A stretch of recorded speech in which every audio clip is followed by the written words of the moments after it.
ফ্রান্সে আটক কেন্দ্র থেকে এনজিওগুলোকে সরিয়ে অভিবাসন সংস্থাকে দিতে ভোটাভুটি হয়েছে সিনেটের উচ্চকক্ষে।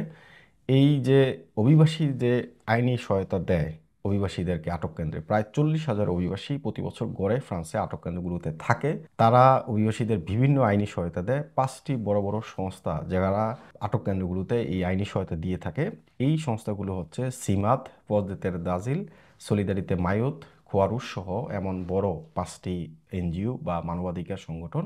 তারা মূলত সেখানে আইনি সহায়তা দেয়। তাদের বিরুদ্ধে অভিযোগ হয়েছে তারা নিরপেক্ষতা বজায় রাখতে পারেনি এবং কোনো কোনো সময় তারা সরকারের বিপক্ষেই অবস্থান নেয়। এই জন্য এই ভোটাভুটি হয়েছে। এর পক্ষে ভোট দিয়েছে 227 জন সদস্য এবং বিপক্ষে ভোট দিয়েছে 113 জন। ডানপন্থী রাজনীতিবিদ সিনেটর মারি কারল সিয়েত বলেন তাদের ভূমিকায় স্বচ্ছতা ও নিরপেক্ষতা নিয়ে প্রশ্ন রয়েছে, যে যারা আইনি সহযোগিতা দেয় তা সোজা কথা গেলে যে আটক কেন্দ্রগুলো থেকে অভিবাসীদেরকে ডিপোর্ট করতে পারেন অনেক সময় এই সমস্ত অভিবাসন বা মানবাধিকার সংস্থাগুলো, তারা সেখানে হস্তক্ষেপ করে এবং তাদের কারণে অনেক সময় সরকারের অনেক ব্যাঘাত ঘটে। যার ফলে এখন এই ভোটাভুটি হয়েছে এবং এটি পরবর্তীতে সংসদে উত্থাপন করা হবে এবং সংসদে যেহেতু সিনেটে এটা পাশ করেছে, সংসদেও এটা পাশ করার সম্ভাবনা রয়েছে। তবে এই প্রস্তাবের তীব্র সমালোচনা করেছেন সংশ্লিষ্ট সংস্থাগুলো। সিমাত সংস্থার কর্মী ক্লেয়ার ব্লশ জানান আটক কেন্দ্রে আইনি সহায়তা না থাকলে অভিবাসীদের যে ন্যায্যতা পাওয়ার সুযোগ মারাত্মকভাবে ক্ষতিগ্রস্ত হবে। আমাদের উপস্থিতি এই কেন্দ্রগুলোর অবস্থা জানার একমাত্র স্বাধীন উৎস। অবশ্যই কথাটা সত্য, কারণ যখন আটক কেন্দ্রে কাউকে নিয়ে যাওয়া হয় তখন কিন্তু এই ধরনের মানবাধিকার সংস্থাগুলো এনজিওগুলো থাকার কারণে আমরা জানতে পারি কতজন আটক হয়েছে, কয়জন ডিপোর্ট হয়েছে, তারপরে তাদের অবস্থান কি। যদি তারা না থাকে সরকার তো সব কিছু চাইলে গোপন রাখতে পারবে, তখন আর জানা যাবে না যে আটক কেন্দ্রে কারা আছেন এবং কতদিন ধরে আছেন।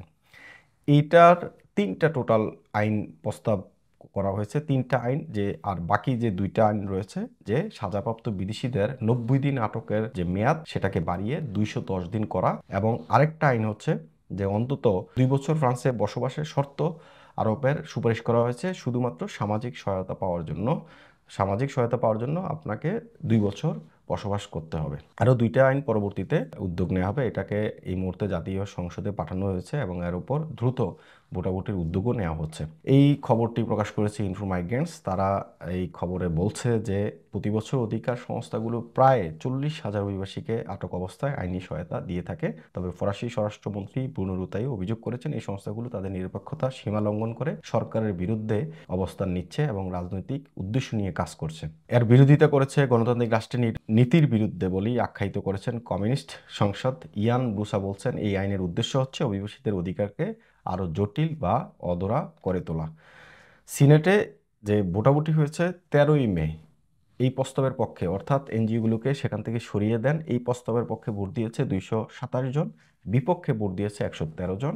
এখন এটি সংসদে পাঠানো হয়েছে এবং দ্রুত এর উপর ভোটাভুটি হবে এবং আইনটি কার্যকর হবে। এমআইবি সংবাদ ও সংবাদ সংশ্লিষ্ট অনুষ্ঠান দেখতে ভিজিট করুন www.mibtelevision.tv ও facebook.com/mibtelevision.tv এবং সাবস্ক্রাইব করুন youtube.com/mibtelevision এ।